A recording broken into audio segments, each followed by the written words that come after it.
Where are you tuning in from today? Big city? Small town? Share with us in the comments. Now, let's dive into today's story. Chapter 1. A Family Dinner Gone Wrong. Aaron Mathis adjusted his tie as the butler announced dinner was served. The Mathis estate's dining room buzzed with quiet conversation, silverware clinking against fine china. His wife Nina sat across from him, her red lips curved in that perpetual smile that once captivated him, but now made his jaw clench. At the head of the table, Roy Mathis cleared his throat. The conversations died instantly. Aaron's father commanded attention without effort, a trait Aaron had studied and mastered in his own way. Roy's steel-gray eyes swept across the gathered family members, lingering briefly on Nina before settling on Aaron. Before we begin our meal, I have an announcement to make. Roy's voice carried the weight of decades of authority. After careful consideration and numerous discussions with our legal team, I've made a decision regarding the future of the Mathis estate. Aaron maintained his neutral expression, though his fingers tightened imperceptibly around his water glass. He'd built his own empire in silence, away from his father's scrutiny. 10 successful real estate developments across 3 states, each one acquired through careful manipulation and ruthless negotiation. The Mathis estate was worth a fraction of his hidden wealth, but it was about principle, about legacy. The estate, in its entirety, will pass to Nina. The words hung in the air like poison. Aaron watched Nina's face, noting how she managed to appear both surprised and humbled. A masterful performance. She understands our legacy more than you ever did, Aaron, Roy continued, his tone carrying years of disappointment. The way she's helped modernize our charitable foundation, her dedication to preserving the family name. I agree completely, Bernadette Graves, Aaron's mother, interjected. She reached across to pat Nina's hand. It's for the best, dear. Aaron took a slow sip of water, using the moment to study Glenn McIntosh at the far end of the table. The family friend wore an expression of polite interest, but Aaron caught the flash of triumph in his eyes. Glenn had been visiting more frequently over the past year, always finding excuses to be near Nina, always ready with business advice for Roy. Thank you, Roy. Bernadette. Nina's voice trembled with practiced emotion. I'm honored by your trust in me. I promise to uphold everything the Mathis name stands for. Dinner proceeded with forced normalcy. Aaron participated in conversations about local politics and business ventures, all while cataloging every subtle glance between Nina and Glenn. He'd learned patience in his rise to power, the art of waiting for the perfect moment to strike. After the plates were cleared, Aaron found Nina alone in the library. She stood by the antique desk, typing something on her phone. The screen reflected in her eyes as she looked up at his approach. Quite the performance at dinner, Aaron said, his voice low and controlled. Tell me, how long have you been working on my parents? Planting seeds of doubt, playing the perfect daughter-in-law. Nina slipped her phone into her pocket, her stance relaxed but ready. You never cared about this family, Aaron. You've always been too busy with your mysterious business trips, your secret meetings. Did you think no one noticed? You're manipulating them. I'm protecting them. Nina stepped closer, her perfume carrying notes of jasmine and deceit. From what? I'm not sure yet, but I've seen how you operate, Aaron. The way you destroy anyone who stands in your way. Your parents deserve better than that. Aaron's laugh held no humor. And you're better? You and Glenn, a flicker of something? Surprise? Concern? Crossed Nina's face before vanishing. Glenn is an old friend of the family. Nothing more? We both know that's a lie. Aaron moved toward the door, then paused. Enjoy your victory, Nina. It won't last. Later that night, in his home office, Aaron logged into the encrypted email server he maintained for sensitive business. A notification caught his eye, a forwarded exchange between 2 addresses he'd been monitoring. He opened the first message, from n.o.matthews@securemail.com to gmcintosh.private@securemail.com. Subject, estate plans. G. Roy made the announcement tonight. Everything went according to plan. Once the transfer is complete, we can begin divesting the non-essential properties. I've already identified buyers for the vacation homes and the commercial buildings downtown. The core estate will fetch a premium from developers. A estimates the total value at $50 million. That's enough to disappear comfortably, wouldn't you say? And Aaron read the response from gmcintosh.private@securemail.com to n.o.matthews@securemail.com. Subject: estate plans. Brilliant work, love. I never saw it coming. He's too wrapped up in his own schemes to notice ours. But we should move quickly once the transfer is complete. He's dangerous when cornered. I've set up the offshore accounts. 2 weeks after the papers are signed, we'll have everything liquidated. Then it's just us, a beach in the Maldives, and no more pretending. Gee. Aaron closed his laptop, a cold smile playing at his lips.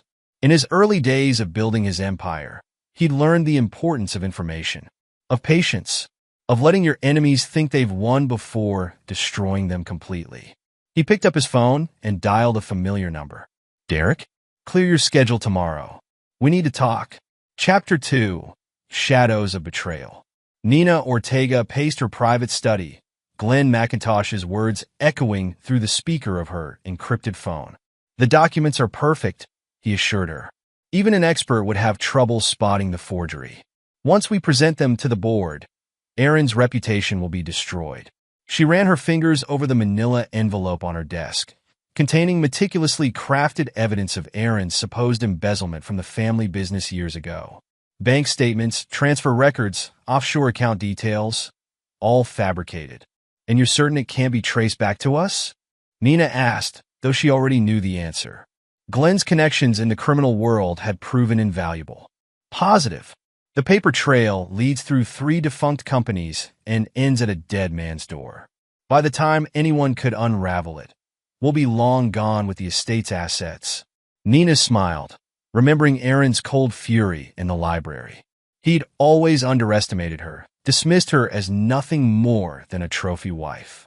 He never suspected she'd spent years studying him, learning his methods, preparing to turn them against him. Perfect. She stopped as a notification lit up her phone screen. Glenn, I have to go. Aaron's requesting a meeting with the family lawyers tomorrow morning. Be careful. He's planning something. Let him plan.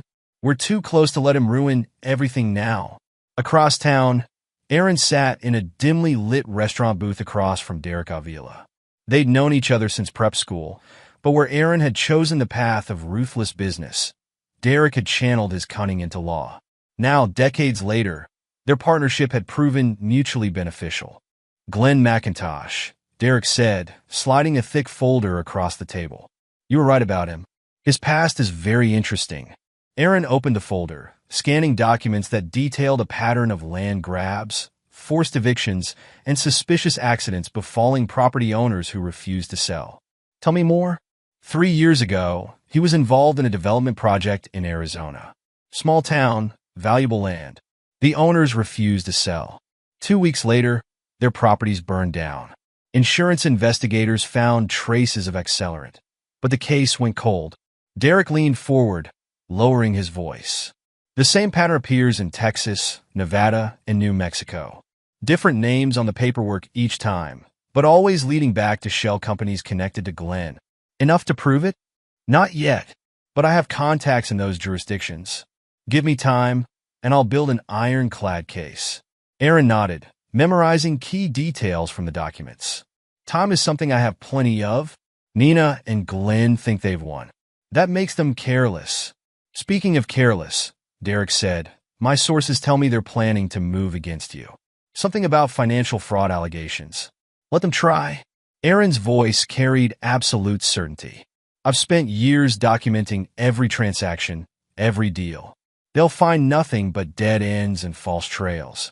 The next evening, Aaron attended a charity gala at the city's Natural History Museum. He moved through the crowd of society's elite, playing his role of the dutiful son while observing Nina and Glenn's subtle interactions across the room. A brush of hands here, a meaningful glance there. They thought themselves clever, but to Aaron's trained eye, they might as well have been shouting their affair. They're not as subtle as they think they are. Aaron turned to find a woman in a midnight blue dress, studying him with sharp intelligence. He recognized her from news bylines, Meredith Carey, the investigative journalist known for exposing corruption among the city's powerful. I don't know what you mean, Aaron replied smoothly, but his interest was piqued. Please. Meredith took a sip of champagne. I've been watching them all evening. The way they communicate without words. How they maintain careful distance except for those brief, accidental encounters. I'm curious why you haven't exposed them. Perhaps I'm waiting for the right moment. Or perhaps you're planning something more elaborate. She handed him her business card. I've been investigating Glenn McIntosh for months. His real estate dealings have left a trail of destroyed lives and suspicious accidents. If you're interested in comparing notes, call me. Before Aaron could respond, Nina appeared at his side. Her smile was perfect, her tone pleasant, but her eyes blazed with warning. Darling, the Hendersons were asking about you. Shall we? Aaron excused himself, noting how Meredith watched their departure with keen interest. Another piece on his chessboard, perhaps? Later that week, Nina cornered him in his home office. She dropped a folder on his desk, her confidence radiating like heat. I thought you should see these before they become public.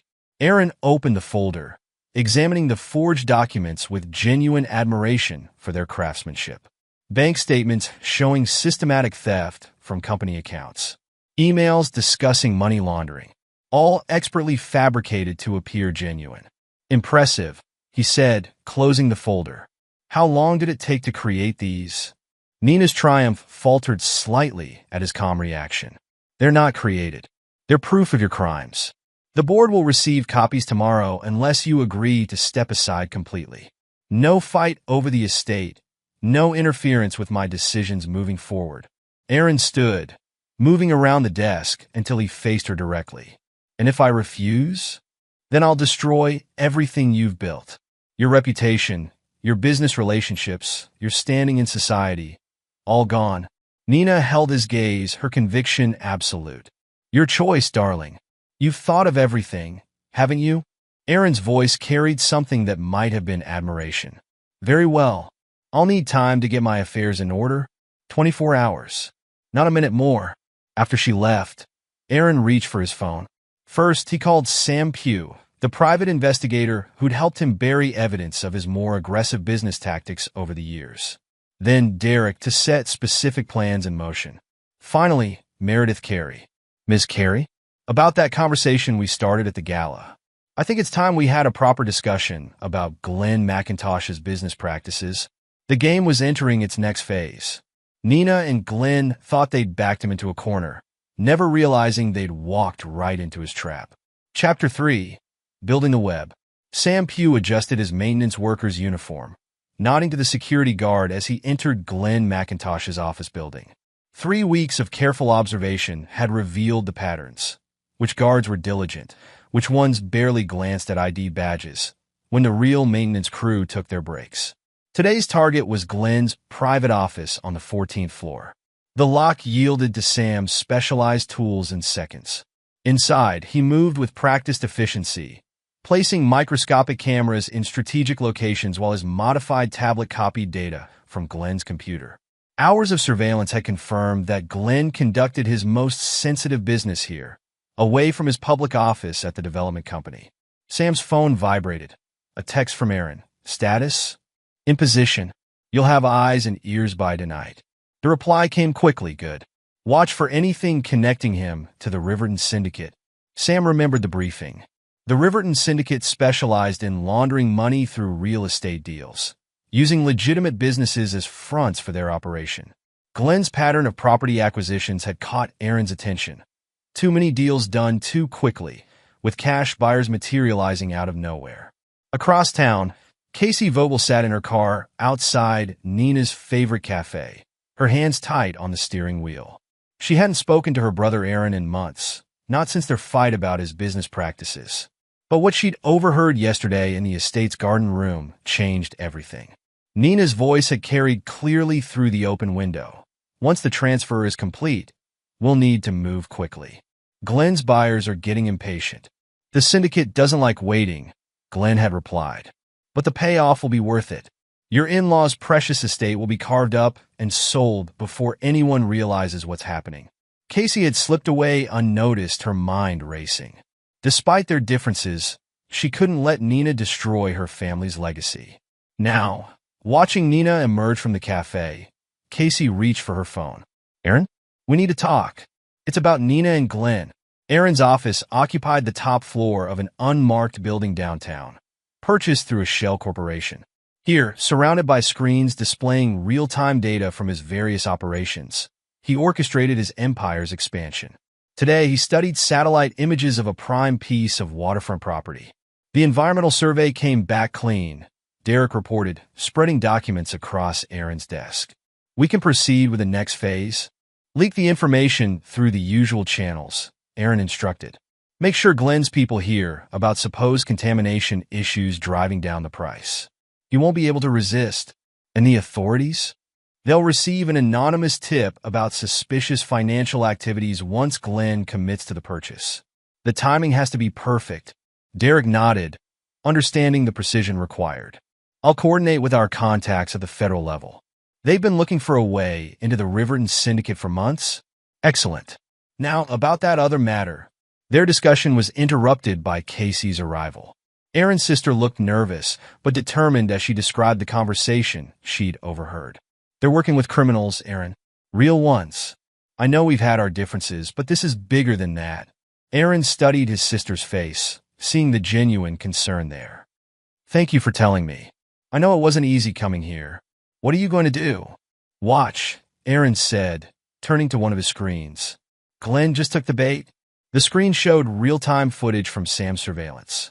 Glenn sat at his desk, excitement visible on his face as he reviewed documents about the waterfront property. This is perfect, Glenn spoke into his phone. The environmental issues are driving away other buyers. We can acquire it for pennies on the dollar. And the syndicate's money? Nina's voice came through clearly. Already in place. By this time next week, we'll control the entire waterfront district. Aaron smiled coldly. They never considered why such valuable property would become available so suddenly, or why the environmental concerns weren't publicized earlier. It's a trap, Casey realized. One they're walking into willingly. Aaron pressed a button on his desk phone. Sam, is everything in place? Federal agents are standing by. Sam's voice crackled through the speaker. They'll move as soon as the transaction clears. The next few days passed in a blur of activity. Glenn mobilized his resources, rushing to close the deal before other buyers could discover the property's true value. Aaron watched through Sam's surveillance as Glenn made call after call, growing more excited as the pieces fell into place. Finally, on a crisp morning, Glenn signed the final papers. Within hours, federal agents swarmed the property, arresting known members of the Riverton Syndicate who'd arrived to inspect their latest acquisition. Glenn himself barely escaped, his car speeding away minutes before the raids began. In his office, Aaron watched the chaos unfold on multiple screens. Casey stood beside him, her expression a mixture of awe and concern as they watched Glenn's empire begin to crumble. This is just the beginning, Aaron said, his voice carrying the weight of promised vengeance. Glenn's escaped for now, but he's lost his credibility with the syndicate. More importantly, he's lost their money. What about Nina? Casey asked, glancing at another screen showing their sister-in-law pacing in her study, phone pressed to her ear. She'll realize soon enough. Aaron's smile held no warmth. Glenn's not answering her calls. The news about the raid will break within the hour. By tonight, she'll understand exactly how badly they've miscalculated. Derek entered the office, his expression triumphant. It's done. The feds found exactly what we planted. Documents linking the property purchase to known syndicate operations. Glenn's name is all over them. And our involvement? Untraceable. As far as anyone can prove, an anonymous tipster alerted authorities to suspicious activity. The evidence stands on its own. Aaron nodded, satisfaction evident in his posture. He'd spent years learning patience, mastering the art of the long game. Now, watching his carefully laid plans unfold, that patience was paying off. The news broke exactly as planned. Local stations interrupted regular programming with breaking news about the raid. Financial networks began reporting on Glenn McIntosh's apparent connections to organized crime. Social media exploded with speculation and rumor. Nina's desperate calls continued throughout the day, each one going straight to Glenn's voicemail. Aaron monitored her movements through the house security system he'd quietly upgraded months ago. He watched her panic grow as more details emerged, as her carefully constructed plans began falling apart. Mr. Mathis, his assistant's voice came through the intercom. "Your father is on line 1. Aaron picked up the phone, keeping his voice carefully neutral. "Father, have you seen the news?" Roy Mathis demanded. "Glenn McIntosh. They're saying he's involved with criminals, that he's been laundering money through real estate deals." "I'm watching it now," Aaron replied calmly. Shocking development. Nina's not answering her phone. She was close to Glenn, advised us to trust him with certain investments. Roy's voice trailed off, the first hint of doubt creeping in. "I'm sure she'll have an explanation," Aaron said, watching Nina's increasingly frantic movements on his security feed. "Perhaps we should call a family meeting to discuss these developments." After ending the call, Aaron turned to Casey. "Thank you for your help. It means more than you know." Casey studied her brother's face, seeing past the cold exterior to the hurt and betrayal beneath. "They try to take everything from you. They failed." Aaron's voice carried absolute certainty. "Now they'll learn what that failure costs." As night fell over the city, Aaron stood at his office window, watching lights flicker on across the skyline. Behind him, screens continued monitoring the aftermath of the day's events. News reports detailed the scope of the federal investigation. Financial analysts speculated about the impact on various development projects. Social media buzzed with theories and accusations. Nina had finally left the house, driving erratically toward the outskirts of town. Aaron knew where she was headed, a small executive airport where Glenn kept a private plane. But that avenue of escape had already been closed. Anonymous tips to aviation authorities about potential drug trafficking had grounded all private flights. "Sir," Sam's voice came through the secure line. "Glenn's been spotted at the Marina Heights Hotel. Want me to maintain surveillance?" "Keep your distance," Aaron instructed. "Let him think he's found a safe haven. Tomorrow, we move to Phase 2. Casey, who had stayed to help monitor the situation, looked up from her tablet.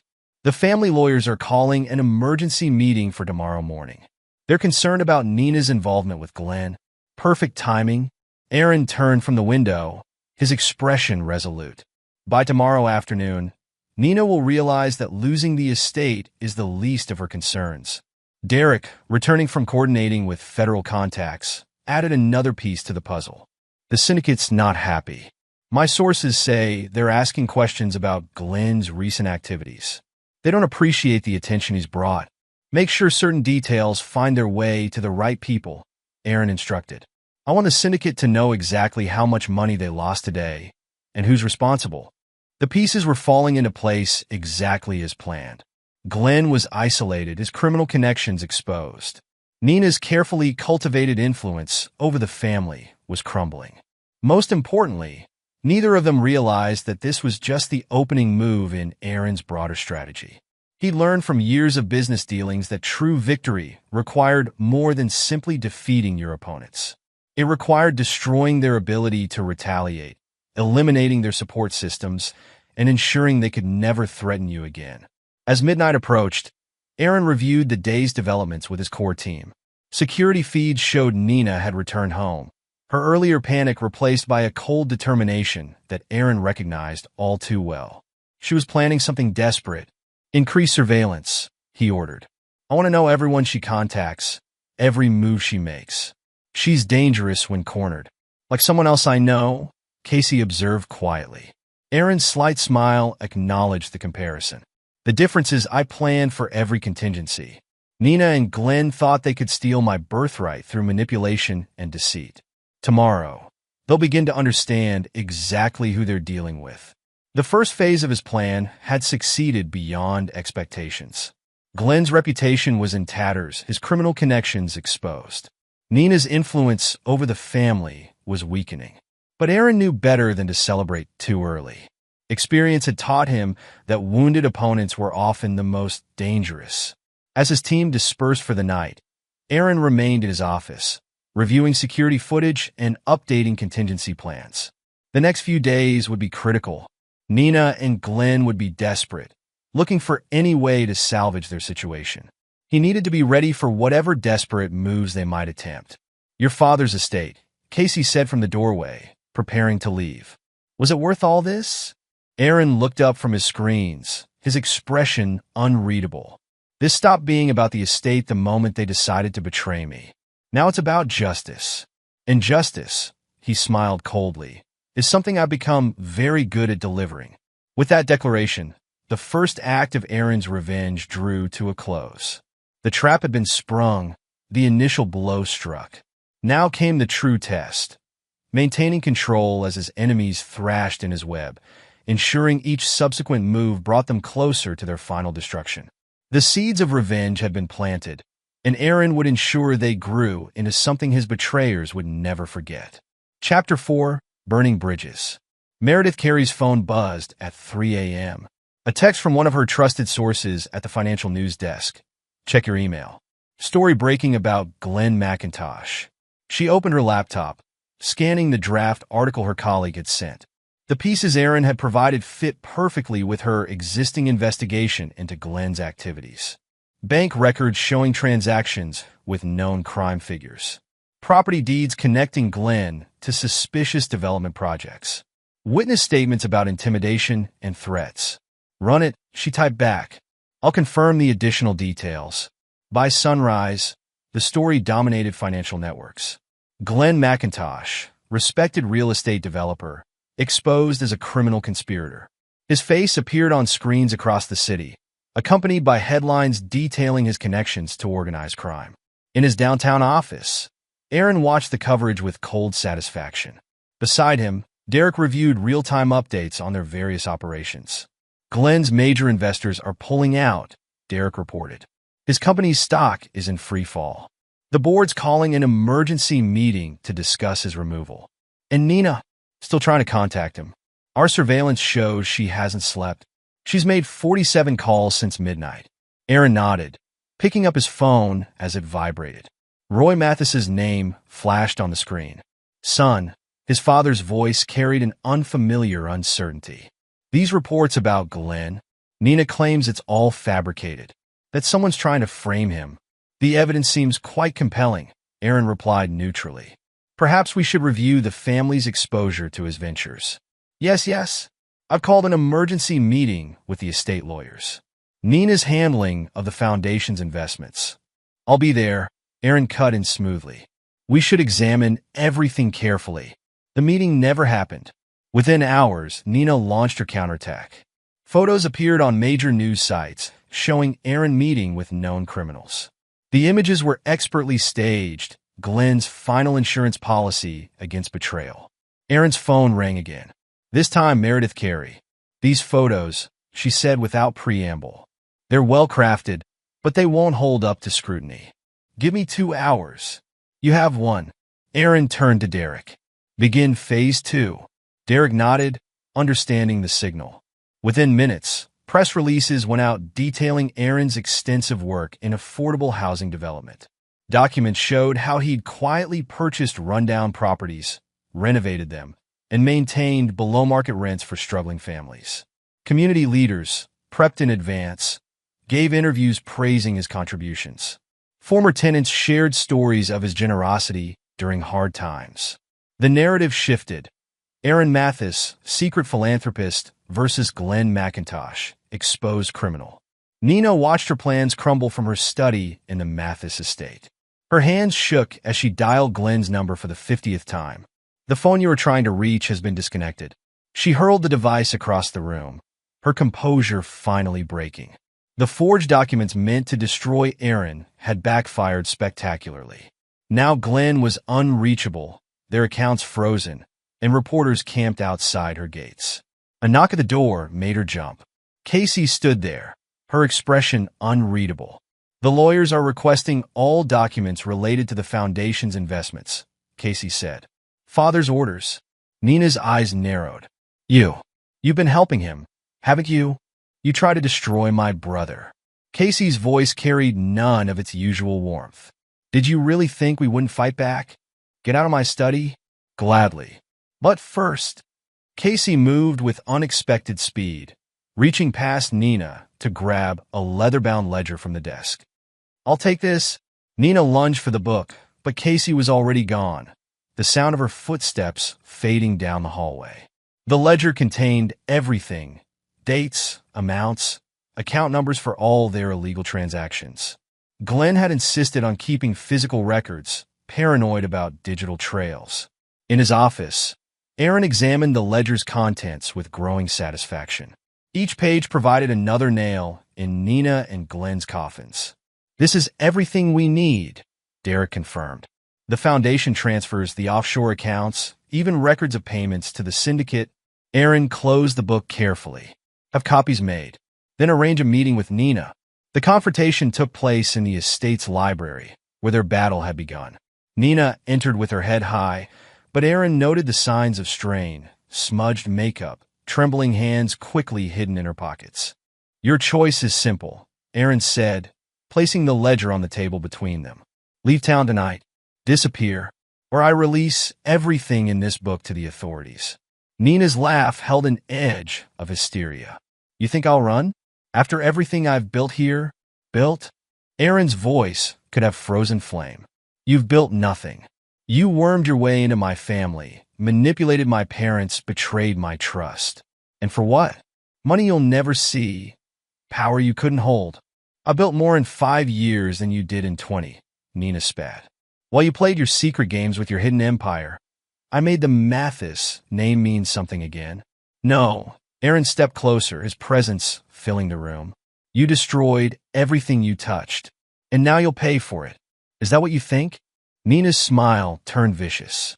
"I'm not finished yet. Not even close." She turned and strode out, her heels clicking against marble. Aaron watched her go, then picked up his phone. "She chose war," he told Derek. "Activate everything." Chapter 5. The War Escalates. The first attack came at midnight. Aaron's security team detected multiple attempts to breach his company's servers.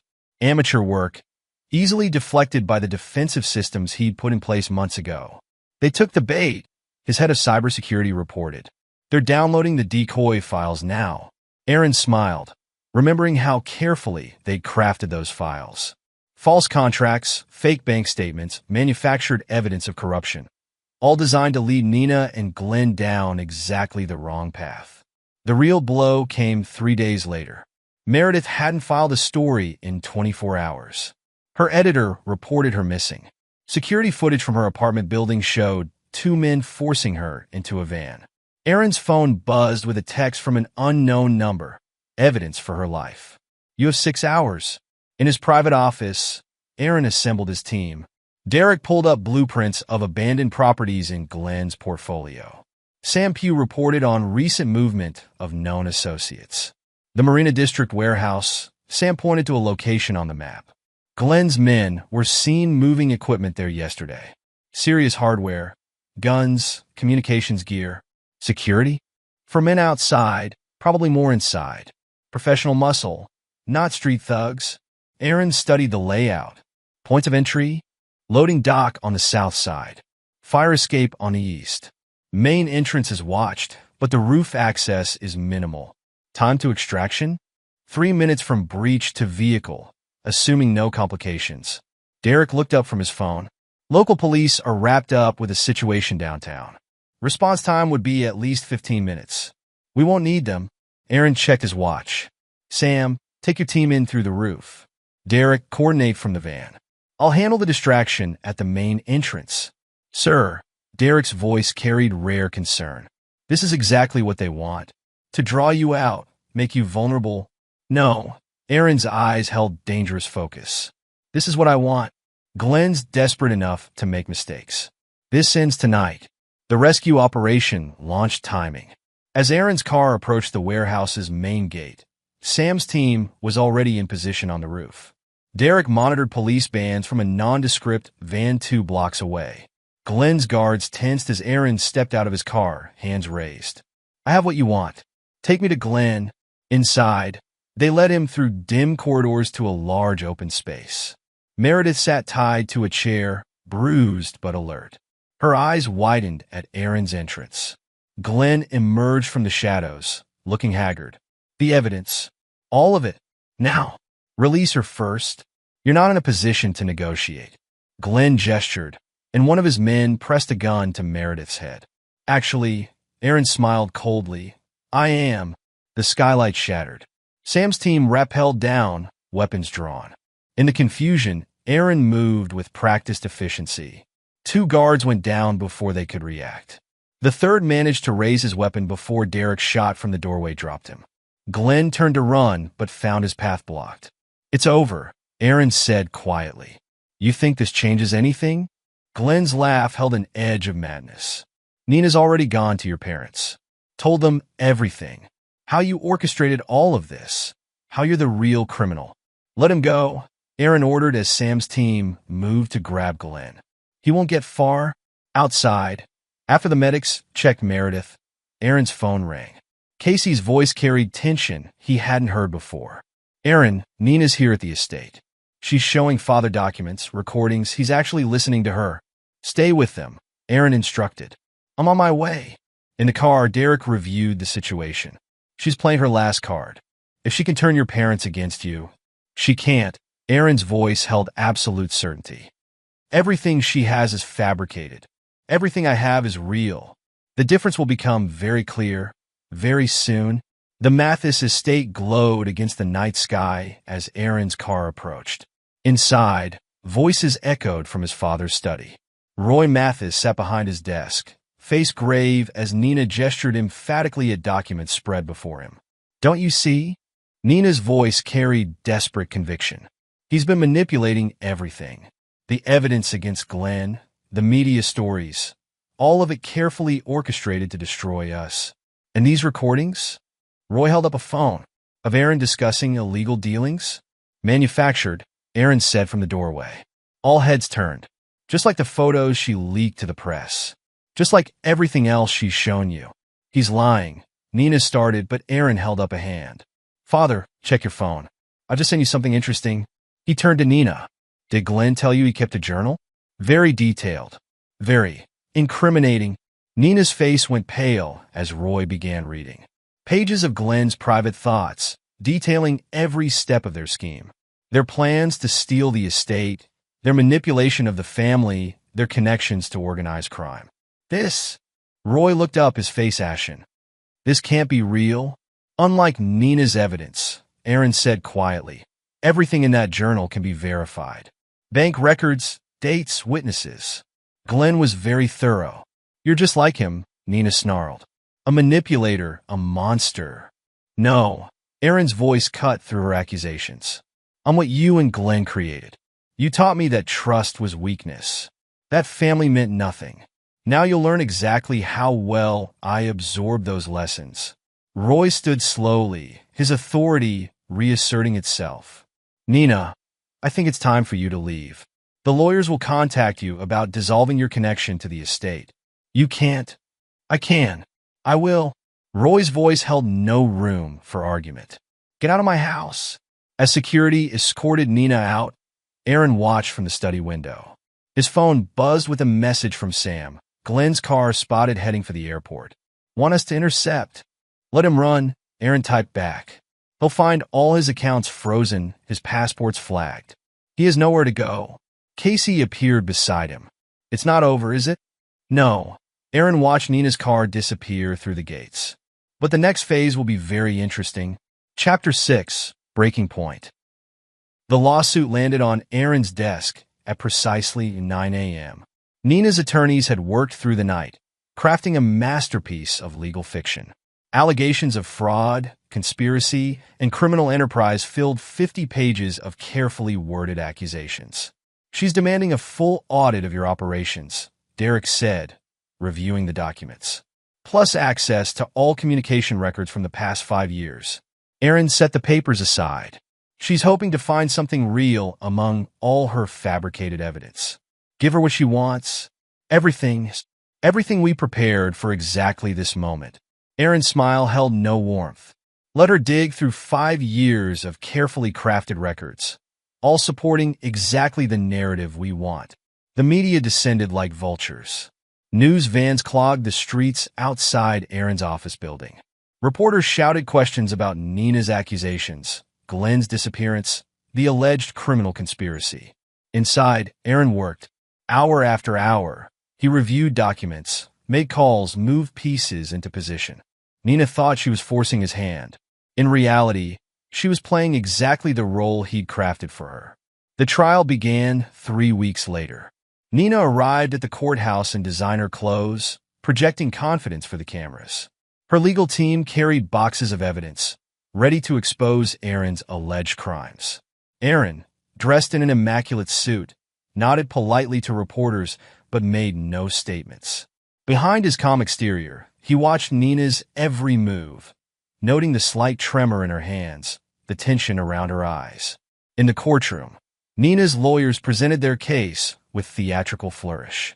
Emails suggesting criminal conspiracy, phone records hinting at illegal dealings, financial documents implying fraud. Aaron's team responded. Each piece of Nina's evidence was dismantled, its fabricated nature exposed through expert testimony and forensic analysis. But the true devastation came during Nina's cross-examination. Mrs. Mathis, Aaron's lead attorney, began. Could you explain this series of transfers from the family foundation to offshore accounts? Nina's composure cracked slightly. Those were legitimate charitable donations. Really? The attorney held up Glenn's ledger. Because Mr. McIntosh's detailed records show something quite different. Hour after hour, the questioning continued.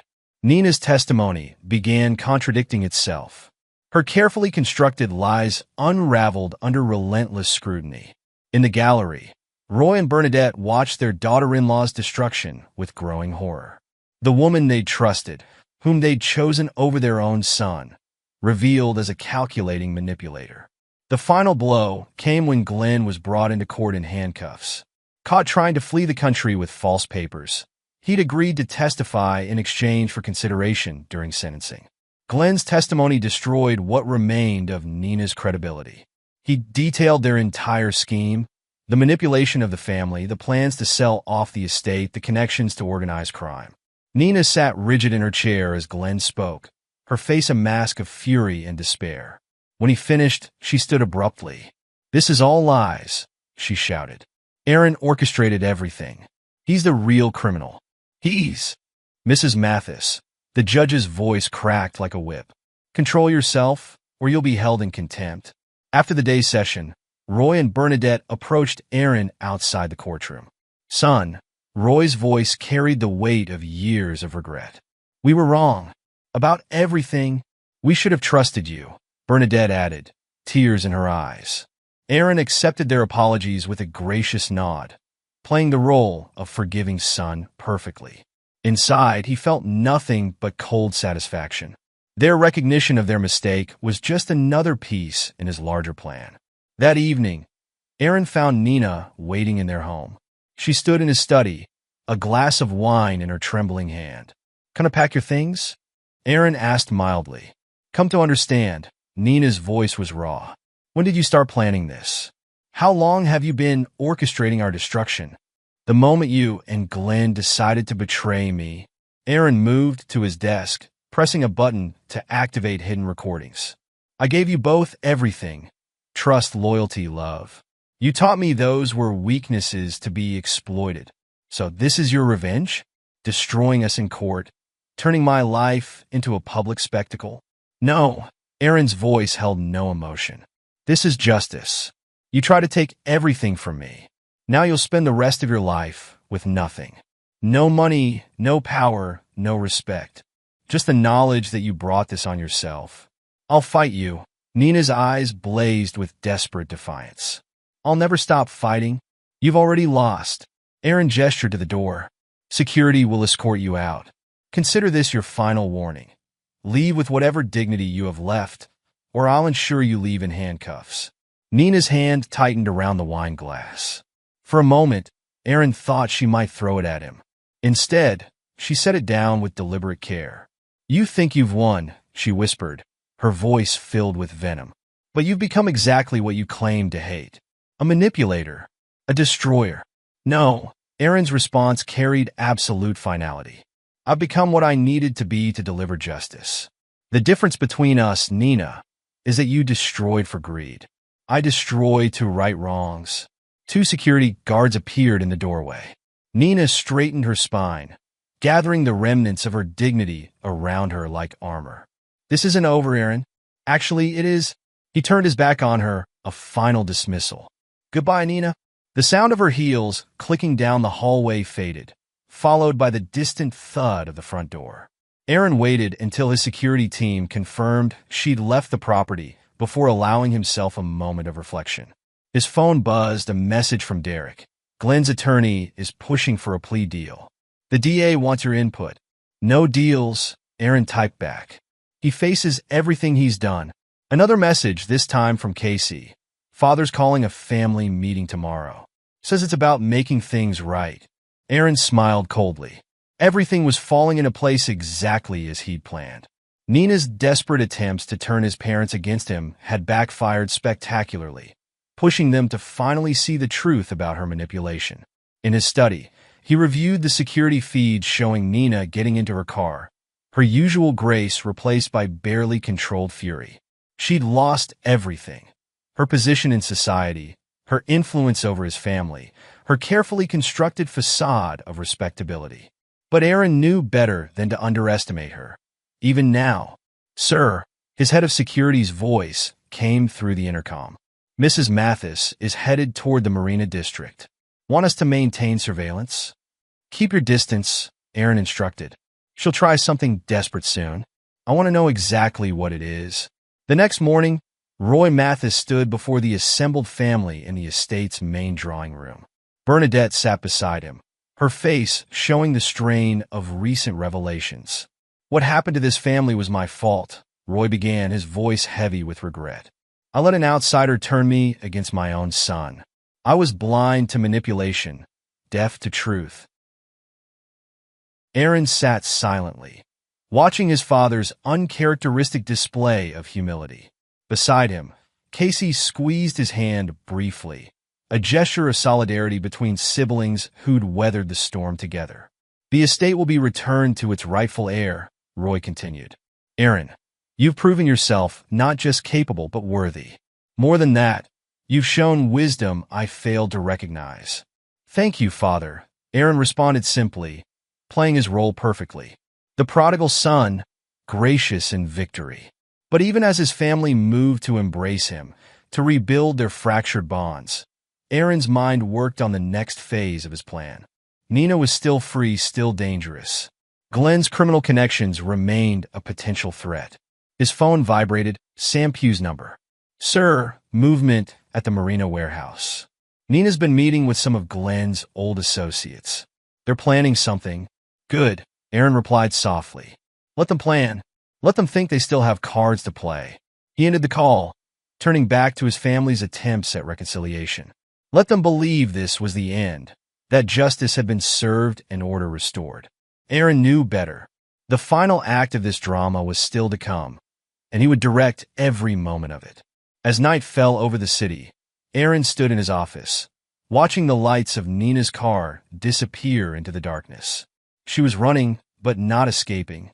Every move she made now would only tighten the noose he'd spent months preparing. The estate was his again. His family had seen through Nina's deceptions. Glenn faced justice for his crimes. But Aaron had learned never to celebrate victory until every threat was eliminated, every enemy neutralized completely. His phone lit up with a final report for the day. Nina accessed her emergency accounts, started moving money offshore. Glenn's associates are mobilizing. "Perfect," Aaron typed back. Everything proceeds as planned. He closed his laptop, satisfaction coursing through him. Let them plot and scheme. Let them think they still had hope of survival. Aaron had prepared for every contingency, anticipated every desperate move. The war wasn't over, but the outcome was already decided. Nina and Glenn had taught him valuable lessons about trust, betrayal, and power. Now they would learn just how well he'd mastered those lessons. As security locked down the estate for the night, Aaron reviewed the files detailing his enemies' dwindling resources, their desperate attempts to salvage something from the wreckage of their schemes. Tomorrow would bring new challenges, new battles. But Aaron Mathis was ready. They had created this version of him. Ruthless, unforgiving, unstoppable. Now they would face the consequences of their creation. The end of Act 2 approached. Not with a bang, but with the quiet certainty of inevitable destruction. The pieces were set, the trap ready to spring. All that remained was to watch his enemies make their final, fatal mistakes. Chapter 7. The Fall of Nina Ortega. The courtroom fell silent as the jury foreman stood. Nina Ortega Mathis gripped the edge of the defense table, her knuckles white against the polished wood. Behind her, the gallery packed with reporters leaned forward, pens poised. On the charge of conspiracy in the first degree, we find the defendant guilty. Nina's face remained frozen in a mask of defiance. On the charge of fraud, we find the defendant guilty. A small tremor ran through her shoulders. On the charge of perjury, we find the defendant guilty. Aaron watched from his position near the prosecution table, his expression betraying nothing of the satisfaction coursing through him. Beside him, Derek made notes on his tablet, documenting each verdict for their records. The judge's voice cut through the murmurs. Mrs. Ortega Mathis, please rise for sentencing. Nina stood, her designer suit unable to hide how much weight she'd lost during the trial. Her eyes locked onto Aaron's, burning with hatred. This court has reviewed the evidence presented, the severity of your crimes, and your complete lack of remorse, the judge began. Your actions show a calculated pattern of deception, manipulation, and criminal behavior that has destroyed lives and betrayed sacred trusts. The judge paused, reviewing his notes.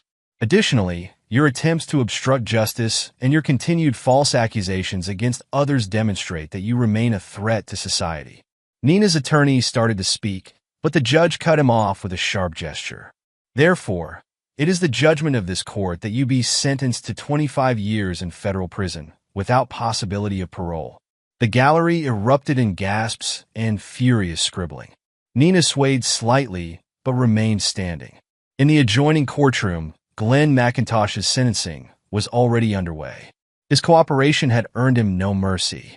His extensive criminal history, combined with the new charges, guaranteed he would spend the rest of his life behind bars. Aaron left the courthouse without speaking to reporters. In his car, Derek reviewed their next steps. The estate transfer paperwork is ready, Derek reported. The renovation plans for the community center have been approved. The PR team is prepared to announce the initiative. Good.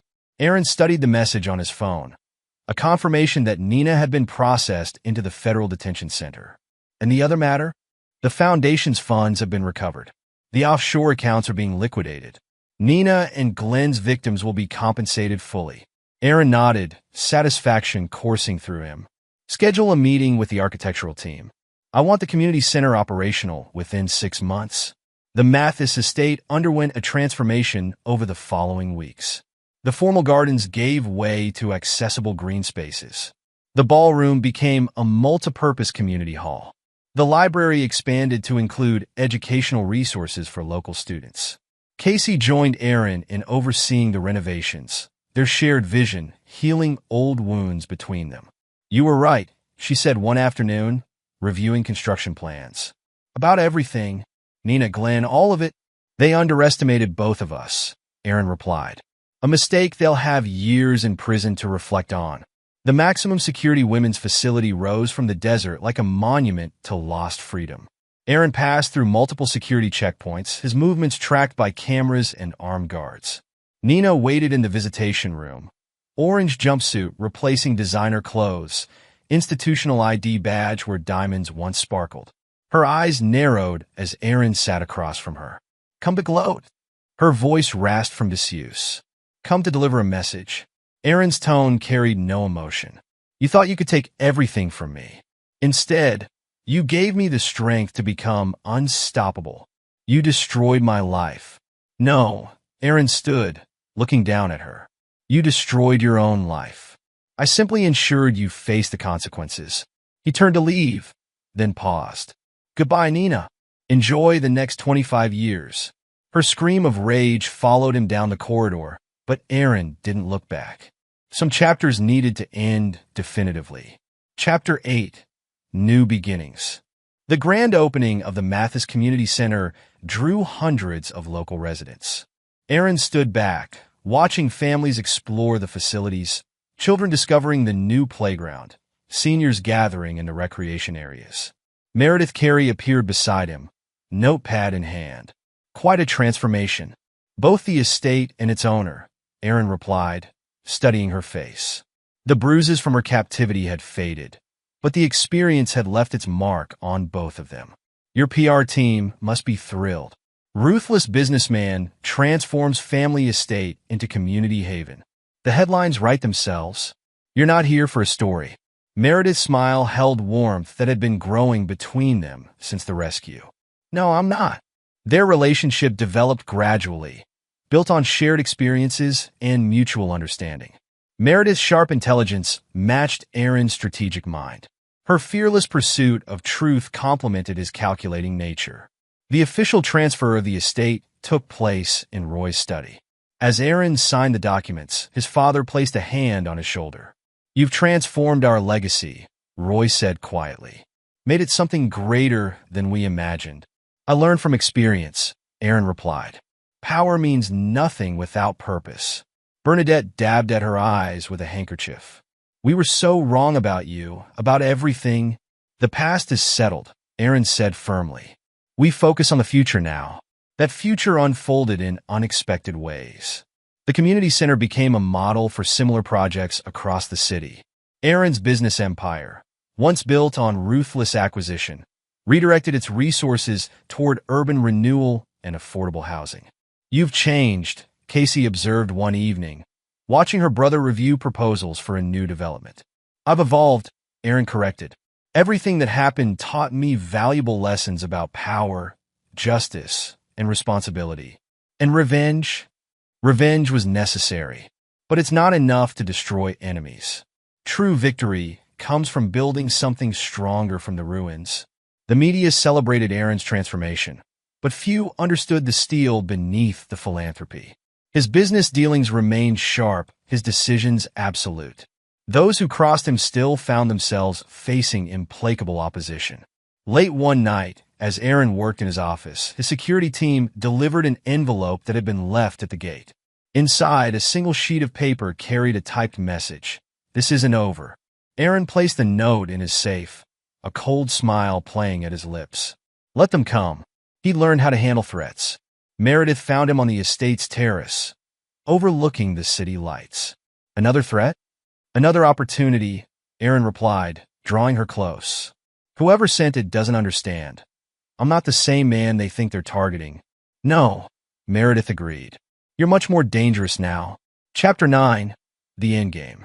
The investigation into the threatening note led Aaron's team through a maze of connections. Sam Pugh's surveillance network identified unusual movements among former syndicate members. Derek's legal sources reported whispers of revenge plots. They're gathering resources, Sam reported during a secure briefing. What's left of Glenn's old crew, trying to rebuild their operation? Aaron studied the surveillance photos spread across his desk. They think they can reclaim their territory now that Glenn's gone. Want us to shut them down? No. Aaron's smile held no warmth. Let them gather. Let them plot. When they move, we'll be ready. The trap took 3 weeks to prepare. Aaron leaked information about a major development project, promising profits that would attract desperate criminals. His team seeded rumors about weak security, easy access. The syndicate couldn't resist. Their forces gathered in an abandoned warehouse, planning their attack on Aaron's operation. They never realized they were being watched, recorded, tracked. Federal teams are in position, Derek reported via secure line. Local police have been coordinated. All exits are covered. Aaron watched from his command center as thermal imaging showed the criminals' movements. Begin the operation. The raid struck with overwhelming force. FBI tactical teams breached from multiple points. Local SWAT units covered escape routes. Within minutes, the entire syndicate leadership was in custody. Send copies of everything to the prosecutors, Aaron instructed. I want no possibility of plea deals or reduced sentences. As dawn broke over the city, Aaron stood in his office, reviewing reports of the operation's success. The syndicate was finished, its leaders facing decades in prison. The last threat to his empire had been eliminated. Casey arrived with coffee and congratulations. "It's really over now?" "This chapter is," Aaron replied. "There will always be new challenges, new opponents. But they'll think twice before targeting us now." The transformation of Aaron's empire continued. The Mathis Community Center expanded its programs. New developments provided affordable housing while generating solid profits. His reputation grew as a businessman who combined shrewd deals with social responsibility. Meredith covered the story of the syndicate's downfall, her article exposing the full scope of their criminal enterprise without revealing Aaron's role in their destruction. Their relationship deepened, built on mutual respect and understanding. "You've won," she told him one evening. "Completely and absolutely." "Victory isn't just about winning," Aaron replied. "It's about ensuring you never have to fight the same battle twice." The final piece fell into place during a sunset ceremony on the estate's renovated grounds. Aaron and Meredith exchanged vows before family and close friends. Casey stood as witness, her newborn daughter sleeping peacefully in Roy's arms. Later, at the reception, Aaron stepped away to take a call from his security team. The last syndicate leader had accepted a plea deal, guaranteeing a life sentence in exchange for information about other criminal enterprises. Returning to the celebration, Aaron found his family gathered on the terrace. The city spread out before them, its lights twinkling like stars. This was his domain now, not just the buildings and businesses, but the power to shape its future. Casey bounced her daughter gently, smiling as the baby grabbed at her necklace. "Looking forward to teaching her all about the family business?" "About responsibility," Aaron corrected. "About using power wisely." Meredith slipped her arm through his. "And about not taking betrayal lightly?" "That lesson," Aaron's smile held both warmth and warning, "comes naturally in this family." The fireworks began, drawing gasps of appreciation from the gathered guests. As colors exploded across the night sky, Aaron surveyed his domain. He had won not just victory but peace. Not just revenge, but redemption. The game was over. The players who had tried to destroy him were gone, their schemes and threats reduced to cautionary tales. Aaron Mathis stood triumphant, his empire secure, his legacy assured. In the end, his enemies had given him an invaluable gift. They had forced him to become stronger, smarter, more ruthless than they could imagine. Now that strength would serve a greater purpose, protecting what he had built and those he had chosen to trust. The fireworks reached their finale, filling the sky with light and power. Aaron pulled Meredith closer, feeling Casey's presence beside them, aware of his parents watching proudly. This was real victory, not just destroying enemies, but building something worthy from the ashes of their defeat. The night wrapped around them like a cloak of authority. Aaron Mathis, once underestimated and betrayed, now stood as an immovable force. His enemies were vanquished, his family restored, his future secure. Let others learn from his story. Let them understand that betrayal carried consequences, that power belonged to those strong enough to wield it justly. Aaron had learned these lessons through fire and pain. Now he would teach them to a new generation, ensuring his legacy lived on through those worthy of carrying it forward. Epilogue, 10 years later. The Mathis Empire had grown beyond recognition in the decade following Nina and Glenn's downfall. What began as Aaron's hidden real estate ventures had evolved into a multinational corporation specializing in urban development and community renewal. The original Mathis estate, now the flagship community center, served as a model for similar projects across 3 continents. Aaron Mathis stood in his penthouse office, reviewing holographic projections of his latest development projects. At 45, his presence commanded even more authority than in his younger years. Success had refined his edges without dulling them, adding gravitas to his ruthless efficiency. The Shanghai development is ahead of schedule, Derek Avila reported, still serving as Aaron's closest advisor and head legal counsel. A touch of gray at his temples was the only sign of passing years. Local authorities are impressed with our community integration programs. And the security concerns? Handled. Derek's smile held the same sharp edge it had during their takedown of Nina and Glenn. The triads made some noise about protection fees. Sam's team reminded them what happened to the last criminal organization that crossed Mathis International. The Riverton Syndicate's destruction had become legendary in criminal circles. Even a decade later, rumors circulated about how Aaron had orchestrated their downfall. The truth, known only to his inner circle, was far more impressive than the rumors. A gentle knock interrupted their discussion. Meredith Mathis entered, still carrying herself with the confident grace that had first caught Aaron's attention years ago. Marriage and motherhood hadn't softened her investigative instincts. She now ran the city's most respected investigative journalism network. Your daughter, she announced with a mix of pride and exasperation, just hacked her school's grading system. Aaron raised an eyebrow. To change her grades? To expose security flaws in their network. She submitted a detailed report to the administration. That's my girl. Aaron's smile held genuine warmth, a rare expression reserved for family. How do they respond? They're offering her an internship with their IT department. At 9 years old, Victoria Mathis had inherited her father's strategic mind and her mother's relentless pursuit of truth. Already, she showed signs of being a force to be reckoned with. Casey swept into the office, her own daughter Emma in tow. At 13, Emma had grown into her role as Victoria's protective older cousin. The girls shared a conspiratorial look that reminded Aaron of his plotting sessions with Casey during the war with Nina. Board meeting in 10 minutes, Casey reminded them.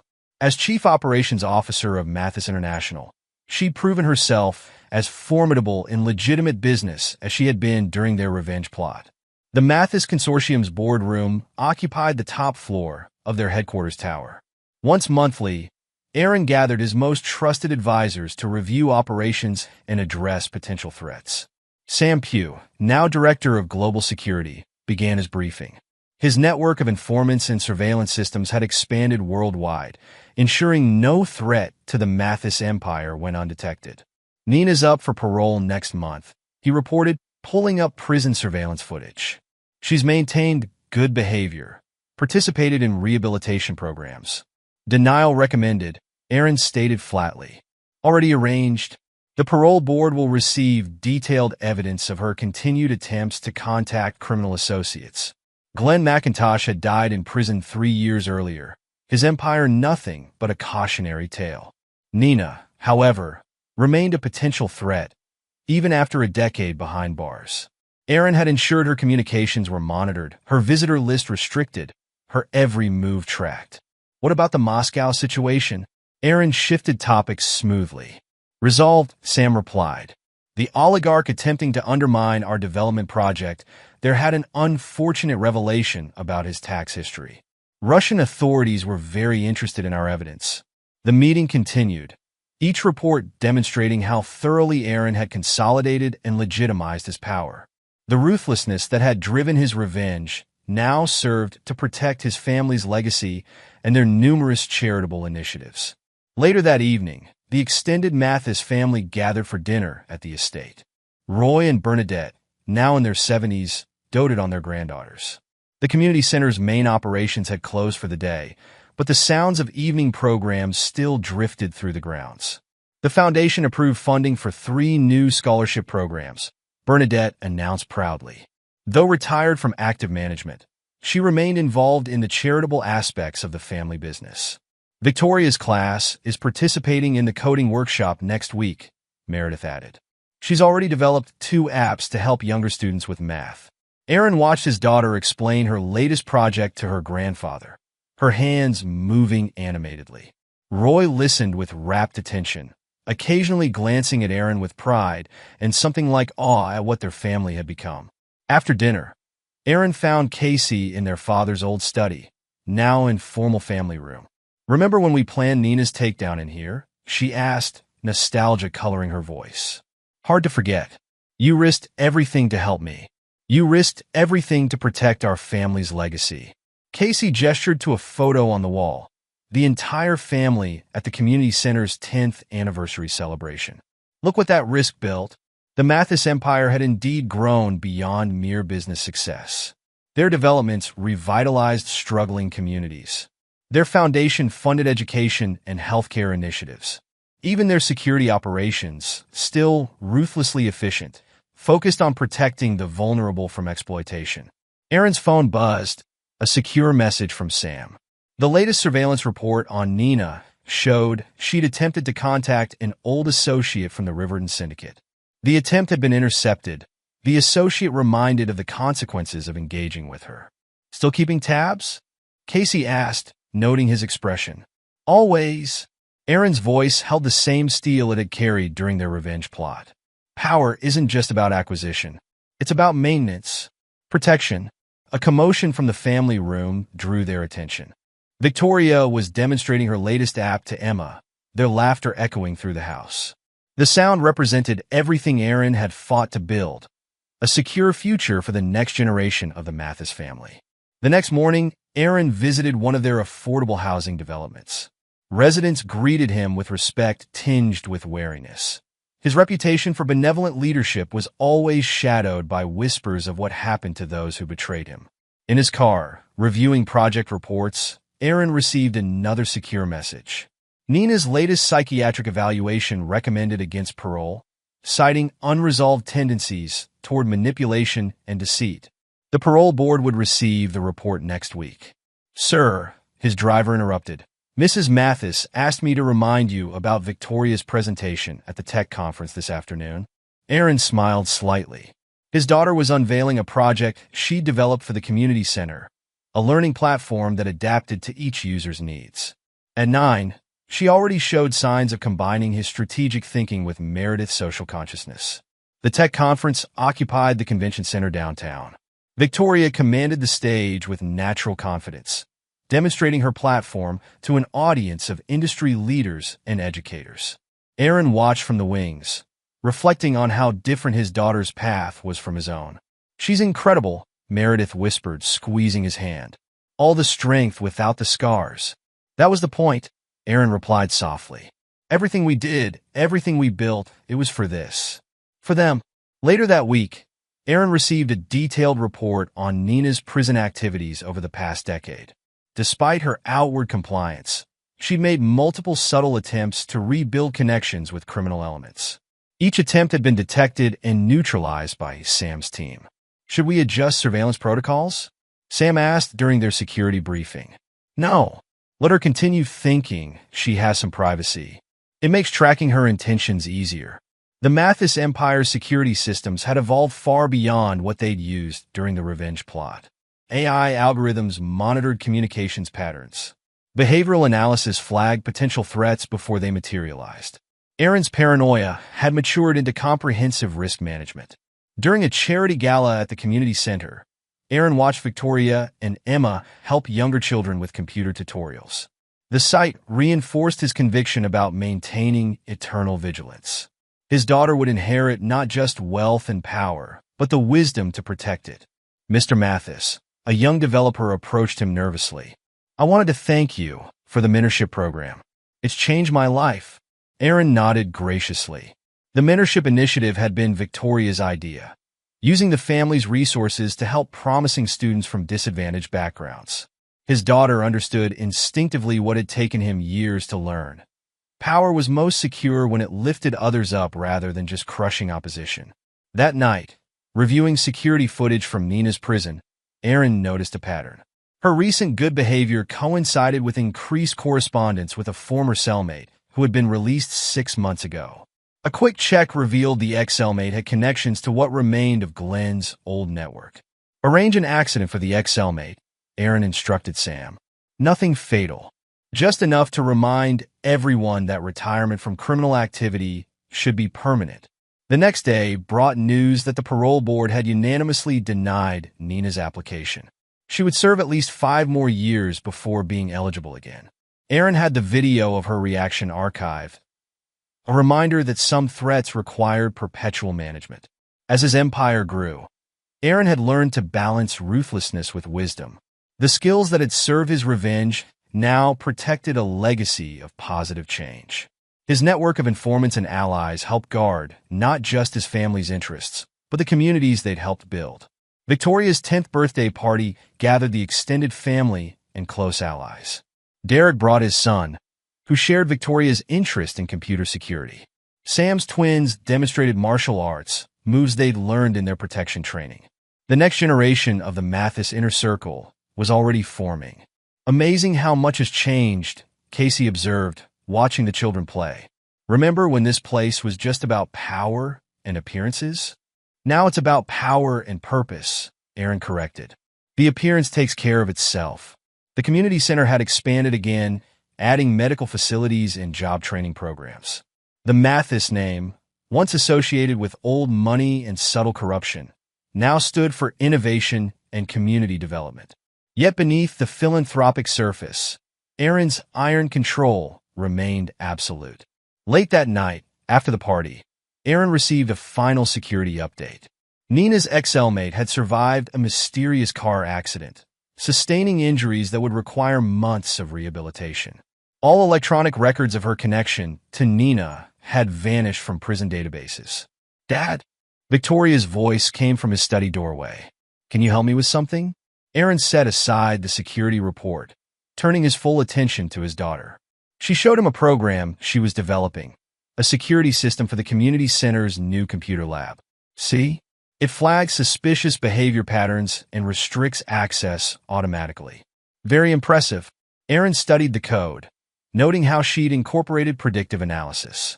"You understand why security matters so much?"